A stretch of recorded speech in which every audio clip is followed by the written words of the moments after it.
Le ministère public près la Cour des comptes vient d'infliger au cours d'une audience publique une sanction d'une amende de 25 millions de francs congolais à un comptable public principal assignataire des recettes de la ville de Kinshasa, district de Lukunga et de frais de l'instance. Ce dernier est condamné pour transmission tardive de comptabilité mensuelle des exercices 2020, 2021 et 2022 à l'organe supérieur de contrôle des finances et deniers publics. Et puis toujours plus proche de ses consommateurs, la Fondation Angèle en partenariat avec l'archidiocèse de Kinshasa vient de voler au secours des sinistrés des quartiers Ndano et Salongo à Lumete, victimes des inondations des pluies diluviennes qui se sont abattues sur Kinshasa au mois d'avril dernier. La gestion de la province du Maïndombe au cœur des échanges entre l'inspecteur général des finances chef des services, Jules Alinguetekei, et le gouverneur de cette entité.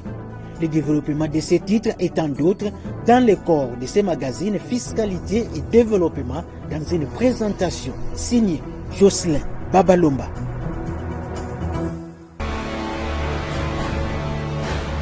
Agence Galaxy Media, la passion de développer la RDC. Madame, Messieurs, bienvenue à ce nouveau numéro de Fiscalité et Développement, magazine spécialisé en finances publiques, dossiers économiques et questions de développement en République démocratique du Congo. La Cour des comptes siégeant en matière de discipline budgétaire et financière a prononcé vendredi 14 juin 2024 son deuxième verdict en condamnant les comptables publics principal assignataires des recettes de la ville de Kinshasa, district de Lukunga, Félicien Moulondani Biangoy, à une amende de 25 millions de francs congolais.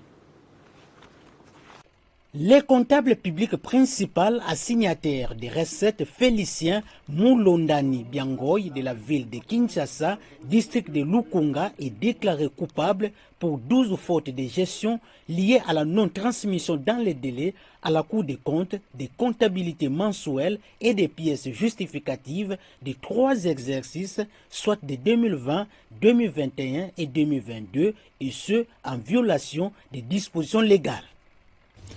Les éléments du dossier révèlent que les retards de transmission relevés concernent tous les trimestres des exercices 2020, 2021 et 2022. Pour l'année 2020, le premier trimestre 2020, les comptabilités ont été déposées le 27 juillet 2020, soit avec un retard de 3 mois et 27 jours. Deuxième trimestre 2020, le 27 juillet 2020, soit avec un retard de 27 jours. Troisième trimestre, le 16 octobre 2020, soit avec un retard de 16 jours. Quatrième trimestre 2020, le 22 janvier 2021, soit un retard de 22 jours. Pour l'année 2021, premier trimestre, le 27 avril 2021, soit avec un retard de 27 jours. Deuxième trimestre, le 23 juillet 2021, soit avec un retard de 23 jours. Troisième trimestre, le 26 janvier 2022, soit avec un retard de 3 mois et 26 jours. Quatrième trimestre, le 26 janvier 2022, soit avec un retard de 26 jours. Pour l'année 2022, premier trimestre, le 16 mai 2022, soit avec un retard de 1 mois et 16 jours. Deuxième trimestre, le 29 juillet 2022, soit avec un retard de 29 jours. Troisième trimestre, le 18 octobre 2022, soit avec un retard de 18 jours. Quatrième trimestre, le 14 février 2023, soit avec un retard de 1 mois et 14 jours. Au terme de cette audience, le ministère public près la Cour des comptes a requis la sanction de 25 millions de francs congolais contre les prévenus Félicien Moulondani Biangoy. Toutes les exceptions soulevées par le mis en cause Moulondani Biangoy Félicien sont rejetées. Article 2. Monsieur Moulondani Biangoy Félicien, comptable public principal au code 0267, est déclaré coupable de faute de gestion pour avoir transmis tardivement à la Cour des comptes ses comptabilités mensuelles des exercices 2020, 2021 et 2022. Article 3. M. Moulondani Biangoy Félicien est condamné à une amende de 25 millions de francs congolais. Article 4. M. Moulondani Biangoy Félicien condamné en outre au paiement de frais de l'instance. Pour l'avocat du comptable public principal, Maître Yannick Makuta Koutongona se dit être profondément surpris de l'arrêt de la Cour des comptes en condamnant son client. La Cour des comptes a manqué un rendez-vous avec l'histoire parce qu'il devrait en principe rendre un arrêt qui soit fondé sur des bases légales, solides et sur une motivation sérieuse. Mais là, nous voyons que la Cour des comptes a voulu coûte que coûte condamner, à tort d'ailleurs, mon client. Dans les tout prochains jours, il sera tenu une autre audience publique pour une autre comptable public principal, assignataire des recettes, poursuivi lui aussi pour la transmission tardive des comptabilités mensuelles à la Cour des comptes. Brazzaville, capitale de la République du Congo, a vécu du 11 au 14 juin 2024 la 40e Assemblée générale couplée avec la 37e conférence annuelle du cercle de réflexion et d'échange de dirigeants des administrations fiscales CREDAF. Objectif, faire les diagnostics des administrations fiscales pour identifier les meilleures pratiques actuelles ainsi que les meilleures perspectives pour la collecte et l'exploitation des données. Priska Sekana Loutete pour les commentaires. Barnabé Mwakadi Mwamba, patron des impôts RD congolais, a participé du 11 au 14 juin 2024 aux assises de la 40e Assemblée générale, couplée de la 37e conférence annuelle du cercle des réflexions et d'échange des dirigeants des administrations fiscales CREDAF en sigle à Brazzaville, en République du Congo. Organisée sous le thème « Collecte et exploitation de données, les enjeux nationaux à la dimension internationale », cette conférence de Brazzaville avait pour objectif de faire le diagnostic des administrations fiscales pour identifier les meilleures pratiques actuelles ainsi que les meilleures perspectives pour la collecte et l'exploitation de données. Pour Barnabé Mwakadi Mwamba, directeur général des impôts, cette collecte et exploitation de données passe par les informations et le renseignement devant servir à la tenue des répertoires fiables de contribuables ainsi qu'à l'élargissement de l'assiette fiscale. Vous connaissez très bien le rôle que jouent les informations, le rôle que jouent les renseignements. Les renseignements nous permettent d'élargir l'assiette fiscale. Les renseignements nous permettent de bien passer au contrôle des entreprises. C'est très capital et aussi dans le déroulement des travaux du contrôle fiscal. Sans les recoupements, il est difficile de bien faire le contrôle fiscal. Sans les recoupements, il est difficile d'élargir l'assiette fiscale. En perspective de l'organisation en 2025 de la 38e Assemblée annuelle du CREDAF à Kinshasa, le patron du fisc congolais s'est réjoui que la RDC ait été désignée d'accueillir pour la deuxième fois cette activité. Permettez-moi de saisir cette opportunité pour remercier très sincèrement les membres de l'Assemblée générale de notre association d'avoir désigné pour la deuxième fois la République démocratique du Congo d'accueillir cette activité. La Direction générale des impôts de la République démocratique du Congo sera très heureuse de vous revoir tous à Kinshasa en 2025 afin de vous faire découvrir et vivre en marge de nos travaux la culture congolaise. Au nom de l'ensemble du personnel de l'administration fiscale congolaise et au mien propre, je vous souhaite, en nos 4 langues nationales, la bienvenue en République démocratique du Congo, un pays d'accueil, un pays hospitalier, un pays à la dimension d'un continent. Vous voyez le c'est en Lingala, Karibu Kwetu, en Swahili, Kwisa Yambote, en Kikongo, Jilwa Jilenga, en Chiluba. Je vous remercie.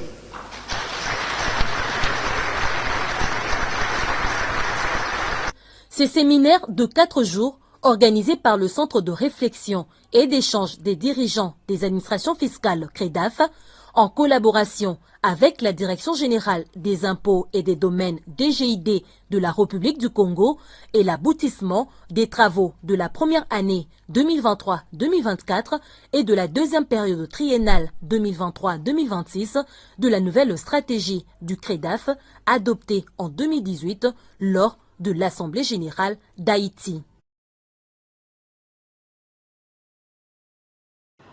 La Direction générale des impôts, DGI, en collaboration avec l'Église du Réveil du Congo, RSC, a sensibilisé dans la commune de Massina les serviteurs et servantes dédiés sur le civisme fiscal en milieu religieux. L'objectif, promouvoir le civisme fiscal en milieu religieux, sensibiliser les églises sur le régime fiscal applicable aux ASBEL, ainsi qu'aider les églises à bien accomplir leurs obligations fiscales. Geneviève Mizegele Katengezia et Armen Moussakanda.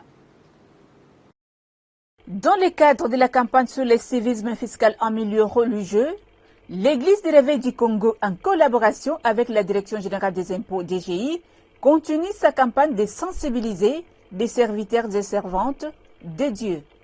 Après ceux de l'Église pentecôtiste des sécuristes de l'Emba et de l'armée de restauration des Kassavubu, c'est le tour des pasteurs, serviteurs et servantes de Dieu de Massina, affiliés à cette communauté de l'Église du Réveil du Congo, d'être sensibilisés au civisme fiscal.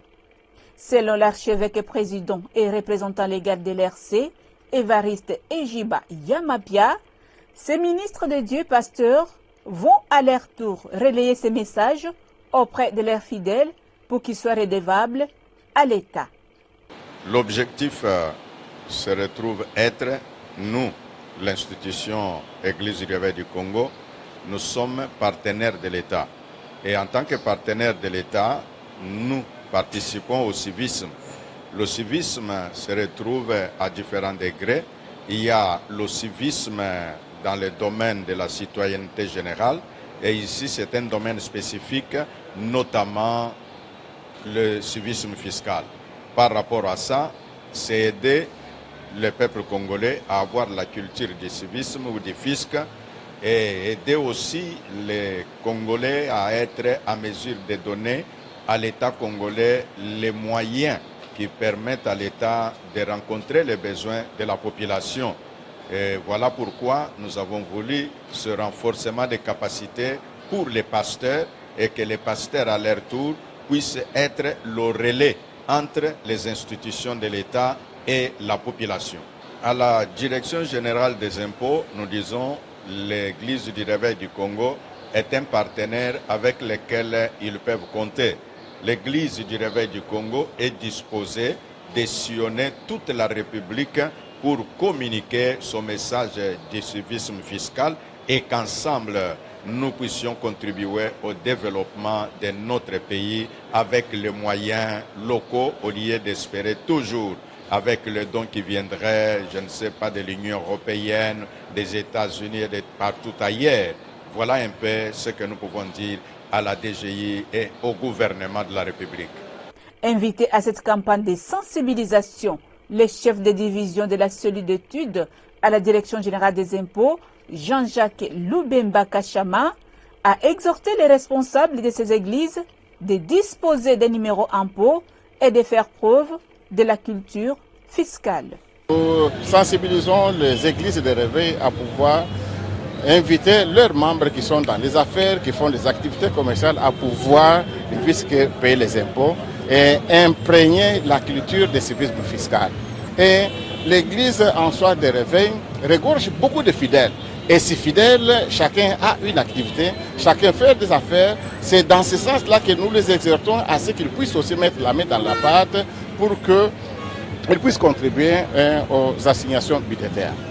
Bouclons ces chapitres de la Direction générale des impôts, DGI, avec ses communiqués qui portent sur l'échéance de souscription des déclarations de l'impôt professionnel sur les rémunérations, l'impôt exceptionnel sur les rémunérations versées au personnel expatrié et à la taxe sur la valeur ajoutée TVA.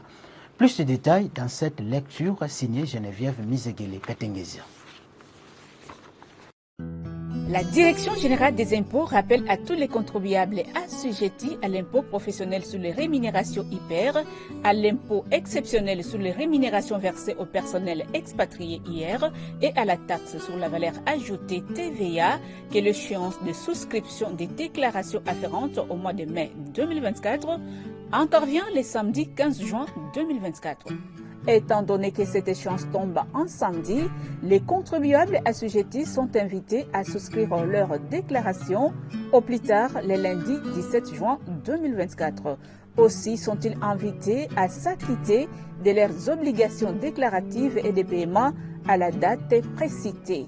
Passé ce délai, il sera procédé à l'application des pénalités fiscales conformément à la loi. L'attention des contribuables concernés est attirée sur le fait que les compensations sont interdites conformément à l'article 3 de la loi des finances numéro 23/056 du 10 décembre 2023 pour l'exercice 2024.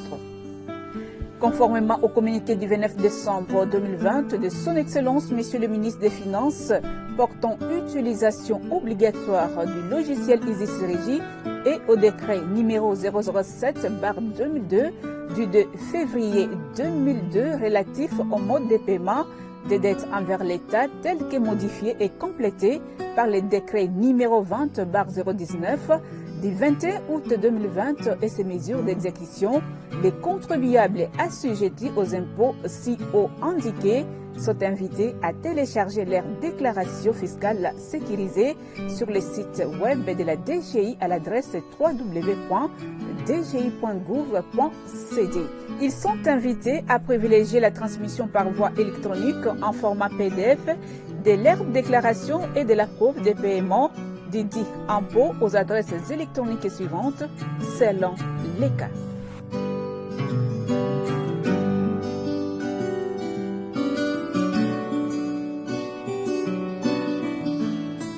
Par ailleurs, les contribuables ayant suivi la formation sur la télédéclaration sont invités à bien vouloir utiliser cette procédure lors de cette échéance. Faite à Kinshasa le 14 juin 2024 pour le directeur général en mission Kabwa Kalume Henri Maurice, directeur général adjoint. Après plus de 6 mois de formation en connaissances basiques douanières à la direction provinciale de la DGDA Katanga, les récipiendaires ont reçu le samedi 15 juin 2024 des mains du directeur général adjoint de la direction générale des douanes et accises DGDA en charge des questions techniques leur brevet. Une cérémonie haute en couleur telle que le dit notre correspondant dans l'espace Grand Katanga, Lambert Yuma Ramazani. C'est un total de 116 cadres et agents de la DGDA Katanga qui ont eu près de 7 mois de formation douanière de base au cours de cette 13e session organisée à Lubumbashi. La cérémonie de clôture de formation intervenue il y a quelques semaines au parvis de la direction provinciale, le Pullman Hôtel Caravia a abrité le samedi 15 juin de l'année en cours la prestigieuse cérémonie de remise de brevets. Retenu à Kinshasa pour d'autres urgences, le directeur général de la douane congolaise, M. Bernard Kabessé, a dépêché sur les lieux le directeur général adjoint chargé des questions techniques.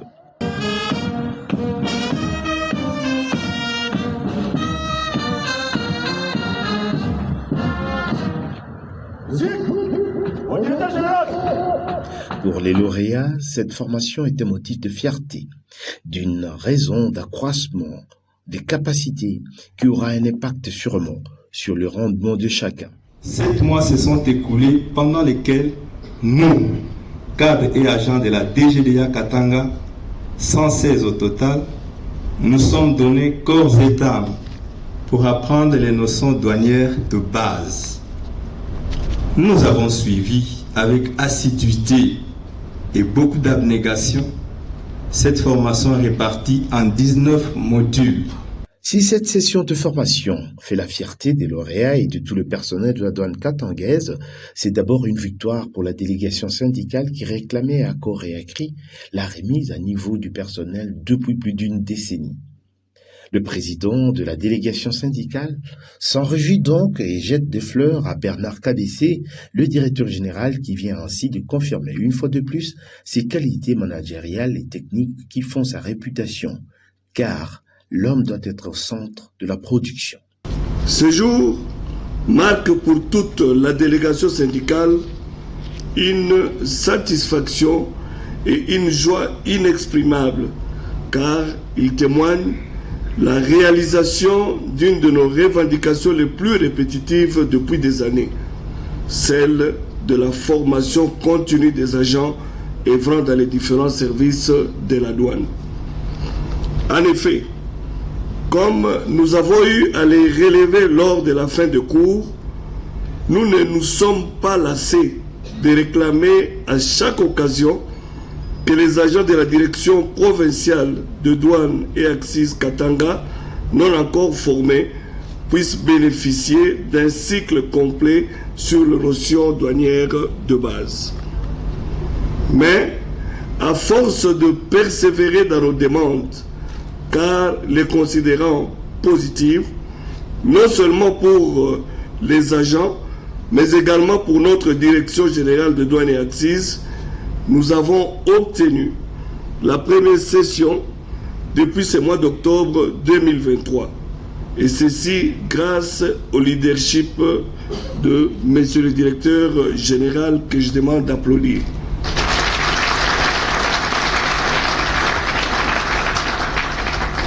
Occasion pour Paul Loulou d'attirer l'attention de ses collègues à plus de discipline dans le travail car ils n'ont plus tant d'excuses justifiées hier par l'insuffisance des connaissances douanières. Pour Dodo Kabangé, sous-directeur de l'administration et des finances faisant office de directeur provincial, l'intérêt que le comité de gestion de la DGDA porte sur le Katanga est de nature à booster les recettes douanières.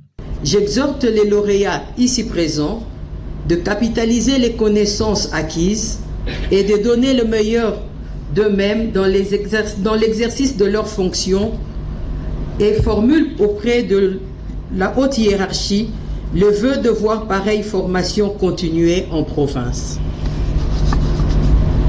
Je profite également de cette occasion pour remercier le directeur général encore une fois et son comité de l'initiative de formation et d'implantation du système de la traçabilité des droits d'accise qui a permis d'accroître positivement les recettes accisiennes de la province douanière du Katanga.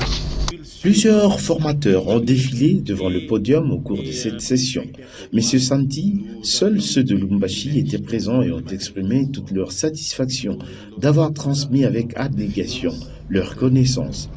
Parmi eux, un s'est plus démarqué. Il s'agit du directeur Narcisse Pambou, connu pour son zèle lorsqu'il se met à transmettre la matière, ici à la douane comme à l'université. La force du sommet d'un triangle se trouve à la base. Sans la base, le triangle n'a pas de sens d'exister. Et dans cette base, en ce qui concerne les formateurs, les apprenants, on vous a appris beaucoup de notions que vous devez mettre en pratique pour donner la force à ces sommets.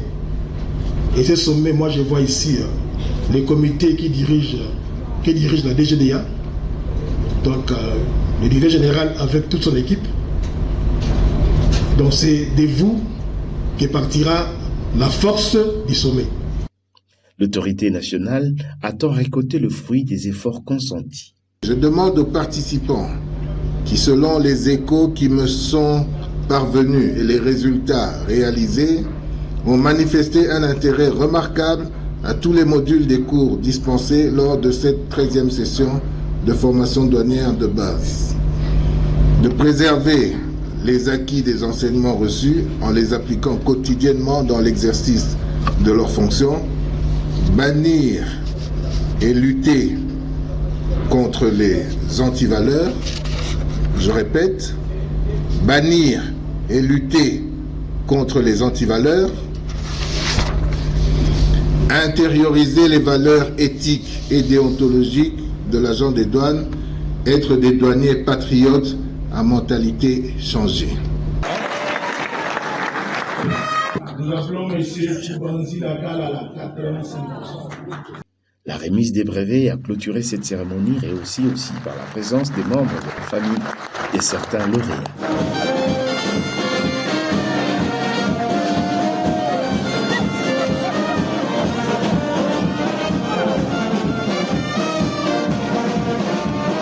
Présentation du programme d'action du gouvernement et son investiture par l'Assemblée nationale ainsi que la remise et reprise à la primature, voilà autant d'activités réalisées par la Première ministre Judith Suminwa Tuluka.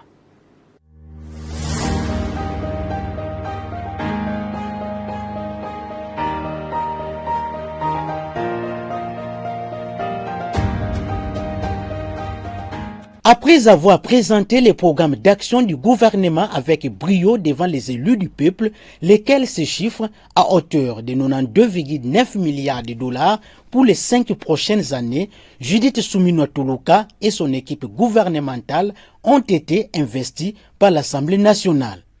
Quelques heures après l'investiture, la chef du gouvernement a pris officiellement son fauteuil au terme d'une brève cérémonie de remise et reprise avec le premier ministre sortant Jean-Michel Sama Lukonde tenu à la primature. À cette occasion, la première ministre Judith Suminwa Tuluka a réaffirmé l'engagement de son gouvernement à travailler pour le bien-être de la population congolaise. Les députés élus du peuple, c'est les préoccupations qui ressortent justement de la population elle-même en disant nécessité d'avoir plus d'emplois, particulièrement pour les jeunes, nécessité d'améliorer le pouvoir d'achat avec la stabilité macroéconomique et la stabilité du taux de change. Mais pour avoir tout ça, il est aussi important d'avoir une meilleure sécurité. La question du conflit à l'Est, comme l'a dit le Premier ministre Sama, nous ne pouvons pas accepter et continuer à accepter ce qui se passe à l'Est avec cette agression du Rwanda à travers le M23. Et comme je l'ai dit et réaffirmé, nous prendrons nos responsabilités pour que cette guerre qui dure depuis 30 ans, pour qu'on en finisse. Le Premier ministre sortant, Jean-Michel Sama Lukonde, a comme de coutume accompagné de sa successeuse au jardin des premiers pour le dévoilement de son buste. Ici même, Judith Suminwa Tuluka a planté l'arbre symbolisant la prise de ses fonctions. Investi le 11 juin dernier par l'Assemblée nationale, les membres du gouvernement Judith Suminwa ont procédé le jeudi 13 juin 2024 aux cérémonies de remise et reprise avec les membres du gouvernement sortant dirigés par Jean-Michel Sama Lukonde Kyenge. Au ministère des Finances, par exemple, Doudou Fwamba, l'argentier national, a pris officiellement les commandes après une cérémonie de remise et reprise avec Nicolas Kazadi Kadima, ministre des Finances sortant. Priska Sekana Loutete.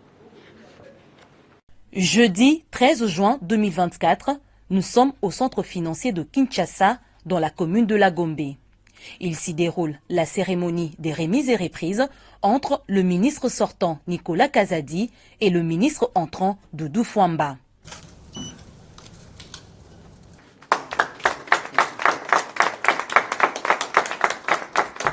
En présence de la vice-ministre Onyej Ntsele, du secrétaire général du gouvernement, du secrétaire général aux finances et autres membres du cabinet présents à cette cérémonie, le nouvel argentier national Doudou Fwamba s'est inscrit à poursuivre les réformes et consolider davantage les acquis afin d'avoir un budget crédible et une fiscalité plus simplifiée pouvant attirer les capitaux directs étrangers.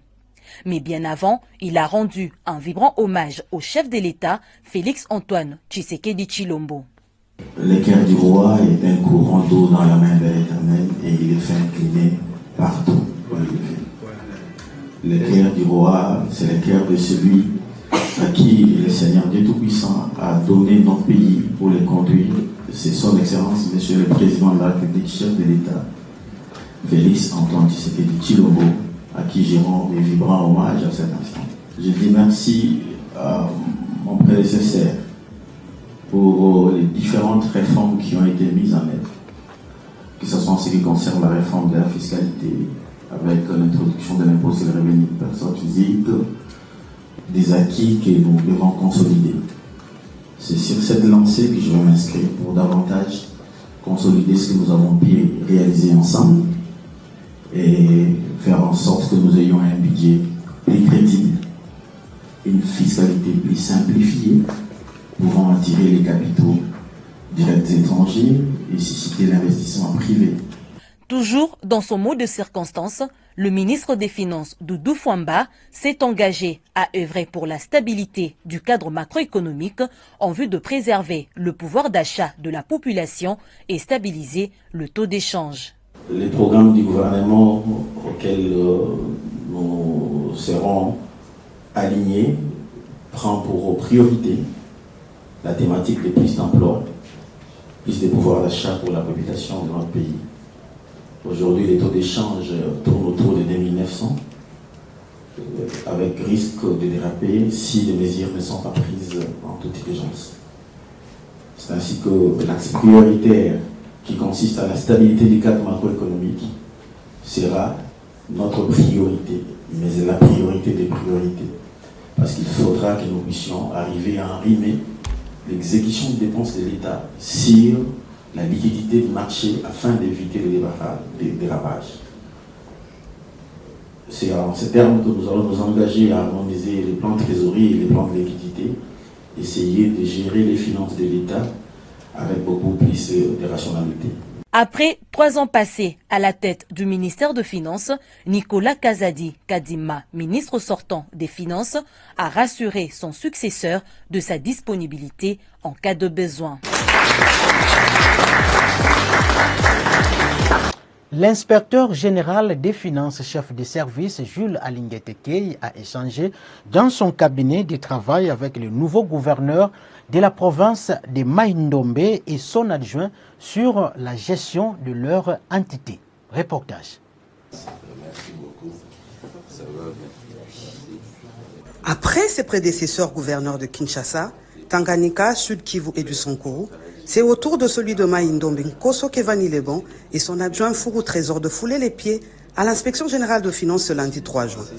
Au motif de rencontrer le chef de service Jules Alinguete, étant l'œil du président de la République en matière de finances publiques, afin d'obtenir les orientations quant à ceux. Le gouverneur de Mai-Ndombe Kevani Nkoso, à la tête d'une délégation, a eu le temps d'échanger avec le numéro 1 de cet organe de contrôle supérieur, qui à son tour a appelé les uns, les autres à se réunir autour de l'exécutif provincial pour l'intérêt des citoyens lambda, tel que le veut le chef de l'État qui tient au développement du pays à la base. Et nous souhaitons que toutes les filles et fils de Mai-Ndombe se réunissent autour de l'exécutif pour travailler dans l'intérêt de la province, qu'il y ait une cohésion. Nous avions prodigué des conseils, comme à tous les autres gouverneurs, la gestion publique pour donner satisfaction au chef de l'État qui compte beaucoup sur le développement de notre pays à la base, donc à partir de provinces. Pour le gouverneur Koso, il était nécessaire avant toute chose de rencontrer le shérif de finances publiques, qui à son tour a profité de ce moment pour souligner qu'il était temps de faire une rupture avec la prédation financière, conformément à la vision du premier des citoyens, Félix Antoine Tshisekedi, qui vise l'intérêt de sa population. Nous devons quand même faire une rupture avec la gestion ou la gouvernance des prédations qui a trop duré dans la province du Mai-Ndombe, où la population ne se retrouvait pas, c'est seulement quelques individus. Alors nous allons essayer un peu de déboulonner tout ça et pour faire en sorte que la vision du chef de l'État, le président de la République, Félix Antoine Tshisekedi Tshilombo, soit vraiment matérialisé dans la province du Mai-Ndombe. Pour mieux réussir leur mandat, il revient au gouvernement central d'apporter un soutien financier nécessaire. Le président de la République démocratique du Congo, Félix-Antoine Tshisekedi Tshilombo, a présidé vendredi 14 juin 2024 la première réunion du Conseil des ministres du gouvernement souminois. Le chef de l'État a rappelé à l'ensemble des membres du gouvernement la manière dont la gouvernance doit être menée. On écoute Patrick Mouyaya Katembwe, ministre de la Communication et Médias, porte-parole du gouvernement dans cet extrait, choisi ici par Geneviève Misegele Katengezia. Dans une ambiance très conviviale, le président de la République, chef de l'État, souhaitait la bienvenue à tous les membres du gouvernement. Dans sa communication, il a tenu d'abord à les féliciter pour leur nomination, mais il a aussi félicité ceux qui ont été reconduits nouvellement dans ces gouvernements de la République. Avant de tracer la ligne de conduite pour les ministres, il a souligné la nécessité pour chacun d'entre eux de mesurer l'ampleur de la mission qui leur a été confiée. Vous êtes ici pour la République. Vous devez oublier vos couleurs politiques, vos convictions religieuses, pour vous mettre totalement à la tâche et répondre aux besoins de nos populations, a-t-il martelé. Au sujet de la situation sécuritaire qui reste une question prioritaire, le président de la République a invité les nouveaux membres du gouvernement à être des lobbyistes de cette cause dans toutes les rencontres internationales auxquelles ils seront conviés. À lui d'insister. Nous devons tous nous assurer que nous contribuons effectivement au retour de la paix dans l'est de notre pays. Sur un autre chapitre, le président de la République a annoncé qu'il sera procédé à intervalles réguliers de 3 mois, un suivi et une évaluation de l'action de chaque membre du gouvernement pour s'assurer de son efficacité. Les conséquences seront tirées au terme de chaque évaluation, a-t-il souligné, tout en recommandant la bienveillance, la courtoisie, la sobriété, la bonne gouvernance et l'exigence d'une conduite irréprochable dans tous les domaines au regard du caractère prestigieux des fonctions ministérielles. À lui de préciser, la solidarité gouvernementale est une valeur cardinale qui devra être impérativement respectée de tous.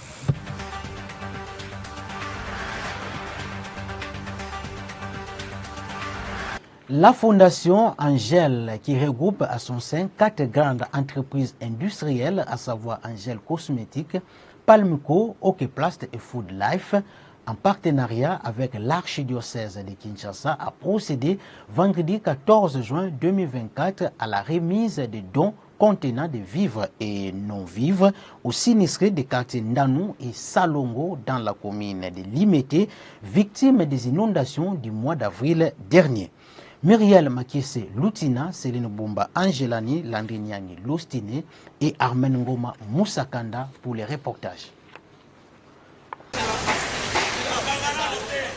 La Fondation Angel a volé au secours des victimes des inondations survenues à Kinshasa, précisément au quartier Ndanou et Salongo, dans la commune de Limete. Cette assistance humanitaire était composée des vivres, non-vivres et des médicaments. Il s'agit notamment des lots de matelas, des produits pharmaceutiques, des sacs de riz, des haricots, d'huile de palme, des ustensiles de cuisine et autres. C'est donc pour la énième fois que la Fondation Angel pose ses gestes de cœur en faveur de la population congolaise en situation de sinistre. Cette fois-ci, contactée par la diaconie du diocèse de Kinshasa, comme c'est sa seconde nature, la Fondation Angel n'a pas hésité un seul instant à soulager un tant soit peu la souffrance de ces sinistrés, a fait savoir Jérôme Sekana Penepapa, délégué général du groupe Angel, dans son mot de compassion aux sinistrés. C'est au nom de cette Fondation Angel que nous sommes ici. Pourquoi? Parce que le social pour nous revêt une importance capitale. Et ce n'est pas la première fois que nous volons au secours de nos compatriotes en difficulté. Il vous souviendra, en décembre 2019, nous étions venus encore ici, à Salongo et même à Ndanou, nous avions distribué des vivres et non-vivres, et même des tales. Mais cette fois-ci, nous avons, à la demande de la diaconie, qui a fait un travail de titan, et nous tenons ici à remercier le cardinal Fridolin Ambongo qui nous a écrit, et qui a activé la diaconie, qui a fait un bon travail en amont pour recenser près de 800 ménages qui sont répartis sur 2 sites, le site d'Endanou et le site de Salongo où nous nous trouvons. Donc après avoir fait ce grand travail d'identification avec nos services, c'est-à-dire la diaconie a fait le recensement, on a remis les jetons aux bénéficiaires parce qu'il faut éviter l'engouement de ceux qui ne sont pas concernés. Au total, plus ou moins 100 tonnes de vivres et non-vivres ont été ainsi servis à ces sinistrés par cette fondation, prenant à contre-pied une idée générale répandue qu'il est rare de voir un millionnaire socialiste. Geste qui n'est pas passé inaperçu aux yeux des sinistrés qui n'ont eu qu'un seul mot à l'endroit du donateur. Na lupango na ngai mai ekotaki depuis sanza ya zomi na moko ti awa nalala likolo ya batole liangwana nazoloba ke nzambe atindi bino po boye kosalisa biso lipamboli wana nzambe apambula bino amona bino soko tobotaka bino te tolingaki tozwa oyo te. Nasepeli mingi nde bosungi biso parce que mai esali badege ebele ezindisi biso mikande bebi biloko ebebi tolali kutu na mai me na maana bino nasepeli nde bosungi biso na likanisi o bosungi biso na mwa biloko mousse semoule loso na ba huile na ba biloko mususu penza ya bien nasepeli nzambe apambola bino na o bokanisi mpo na biso. Nasepeli mpo na Fondation Angel ndenge asungi biso na biloko asungi biso pe na hôpital tokozwa kisi ya pamba tosepeli makasi epuis tokosenga ye bana na biso bazwa mwa misala po bana na biso basungaka biso nde eloko vraiment tozosenga yango wana. Ne faisons pas des choses à moitié. Outre le vivre et non-vivre, la Fondation a offert aussi un important lot de médicaments pour la prise en charge gratuite des sinistrés dans les structures médicales sélectionnées à cet effet. L'une se trouve au quartier Ndanou, non loin de la paroisse Saint-Bernard, et l'autre à Limete-Salongo, dans le parage de la paroisse Saint-Jean-Apôtre, site ayant servi de cadre pour la distribution de cette assistance. Le corps humain est exposé à des pathologies multiples. Nous avons d'abord fait une mission d'identification des pathologies dont nous avons étalé toute une liste des maladies qui sévissent dans le coin, en Ndanou tout comme à Limete-Salongo ici. C'est sur base de cela que nous avons mis sur pied toute une réquisition des médicaments qui peuvent faire face à ces maladies. C'est pour cela que nous sommes venus aujourd'hui, d'abord avec ces lots importants de médicaments et pour faire prendre en charge directement les cas saillants. Toutes les personnes qui sont inscrites sur la liste, qui posent des problèmes de santé aigus, nous pouvons déjà les soigner. Nous adressons nos remerciements à la Fondation Angel qui vient de venir en aide aux sinistrés du quartier Ndanou et Limete-Salongo par le truchement de la paroisse Saint-Jean-Apôtre. Nous avions eu à recevoir beaucoup de cas, des pathologies dues à ce sinistre et malheureusement on n'avait pas vraiment de soutien financier et matériel pour venir en aide à ces sinistrés. Heureusement qu'aujourd'hui il y a la Fondation Angel qui a compris ça et est venue au rescousse de ces sinistrés en nous octroyant ce matériel médical. Et à la Fondation Angel et même à la paroisse Saint-Jean-Apôtre, au curé, nous disons sincèrement merci et nous promettons un bon usage de ce matériel, de ces médicaments et nous vous rassurons qu'ils iront à la destination bien connue pour les soins de ces maladies. Cette activité rentre dans le cadre à poser les actes de charité et à aider les personnes vulnérables. Et nous sommes passés par la Fondation Angel pour essayer d'avoir quelque chose pour venir soutenir nos vulnérables. La Fondation Angèle prévoit dans le tout prochain jour d'autres remises des dons à travers la ville de Kinshasa et à l'intérieur du pays.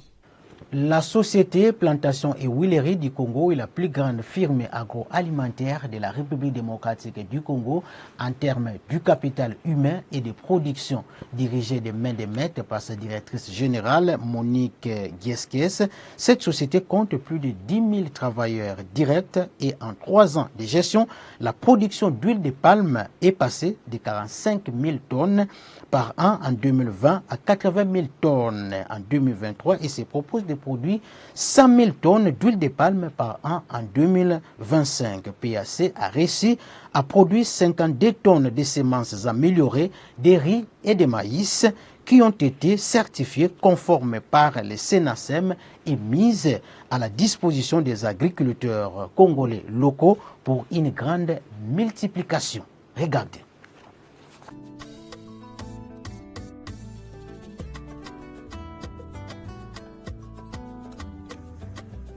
En tant que l'un des plus grands producteurs d'huile de palme en Afrique centrale, Plantation et Huileries du Congo jouent un rôle clé dans le secteur agricole de la République démocratique du Congo, avec pour vision créer une prospérité partagée grâce à l'agribusiness.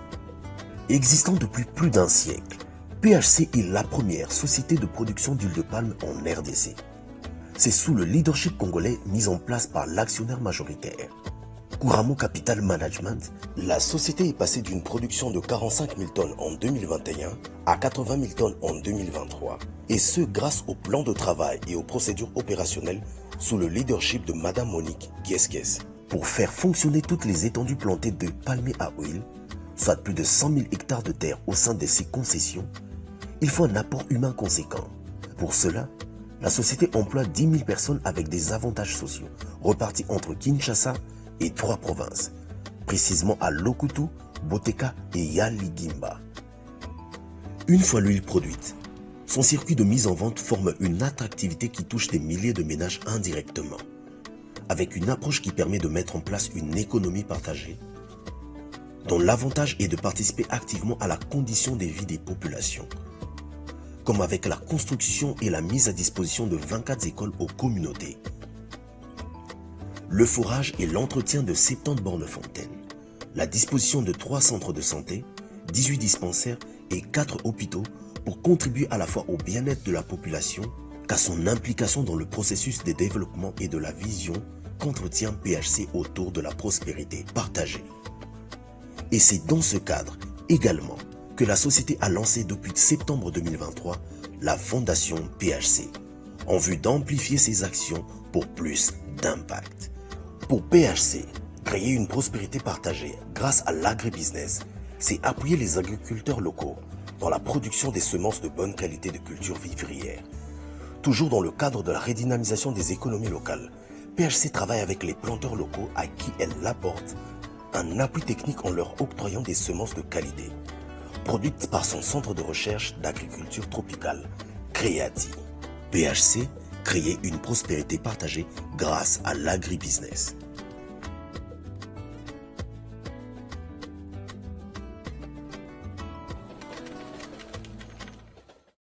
Un message de félicitations à l'endroit de la Première ministre Judith Suminwa Tuluka pour sa nomination et l'investiture de son gouvernement par l'Assemblée nationale. Il émane du Fonds de promotion de l'industrie FPI. Les conseils d'administration, la direction générale et l'ensemble du personnel du Fonds de promotion de l'industrie FPI vous adressent leurs sincères félicitations pour votre nomination par le président de la République et l'investiture de votre gouvernement par l'Assemblée nationale. Les fonds de promotion de l'industrie, bras séquiliers de l'exécutif, restent convaincus que vous mettrez un accent particulier sur l'industrialisation du pays, gage de la prospérité économique, de la création de chaînes de valeur, des emplois et de la réduction des importations afin de réaliser les 6 engagements du second mandat du président de la République. Le FPI vous rassure de sa disponibilité et de son engagement sans faille à travers le ministère de l'Industrie, Petites et Moyennes Entreprises, dans l'exercice de vos fonctions. Que Dieu vous protège et guide votre action à la tête du gouvernement pour le bien-être du peuple congolais. Message de félicitations signé Bertin Moudimou Tshisekedi, directeur général. Le Fonds de promotion de l'industrie FPI a aussi adressé un autre message de félicitations à l'endroit du ministre de l'Industrie, Petites et Moyennes Entreprises. Les détails dans cette lecture de Céline Boumba Angelani Lagrasse. Excellence, au nom du conseil d'administration de l'ensemble du Fonds de promotion de l'industrie FPI et au mien propre, nous vous adressons nos très sincères félicitations pour votre nomination par le président de la République à la tête du ministère de l'Industrie, Petites et Moyennes Entreprises. Le Fonds de promotion de l'industrie est convaincu que vous mettrez un accent particulier sur la transformation, la création des chaînes de valeur et la réduction des importations afin de redynamiser notre économie et réaliser les 6 engagements du président de la République. Le FPI vous rassure de sa disponibilité et son accompagnement sans faille dans l'exercice de vos fonctions. Que le Seigneur vous protège et guide votre action à la tête du ministère pour le bien-être du peuple congolais. Message de félicitations signé Bertin Moudimou Tshisekedi, directeur général du Fonds de promotion de l'industrie FPI. Madame, Messieurs, ce magazine Fiscalité et Développement est ainsi terminé. Merci à vous de nous avoir suivis et bonne suite des programmes sur votre chaîne.